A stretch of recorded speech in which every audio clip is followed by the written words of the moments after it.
যাতায়াত করে তাদের অবস্থা দেখো, হেঁটে হেঁটে যেতে হচ্ছে বাধ্য হয়ে। আর পুলিশের অবস্থা দেখো, কত কি গাড়ি টাড়ি এনেছে, কত পুলিশ জমায়েত হয়েছে। তো ভিডিওটা শেষ পর্যন্ত দেখো, তোমরা বুঝতে পারবে মানে আজ নবান্ন অভিযানের আগে কীভাবে পুলিশেরা তোড়জোড় করছে। জায়গায় জায়গায় ব্যারিকেড, কত ব্যারিকেড তোমরা দেখতে পাচ্ছ। পুলিশ জমায়েত হয়েছে প্রচুর, অনেক অনেক ধরনের গাড়ি, কত রকমের গাড়ি, জল গাড়ি, এই গাড়ি, নানা রকমের গাড়ি এনে রাখা হয়েছে হাওড়া ব্রিজের।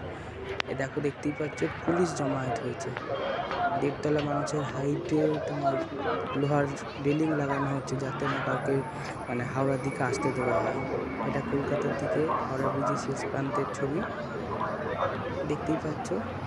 সব ব্যারিকেড সেটিং করা হচ্ছে, তার দিয়ে বাঁধা হচ্ছে, যাতে কেউ না হাওড়ার দিকে আসতে পারে।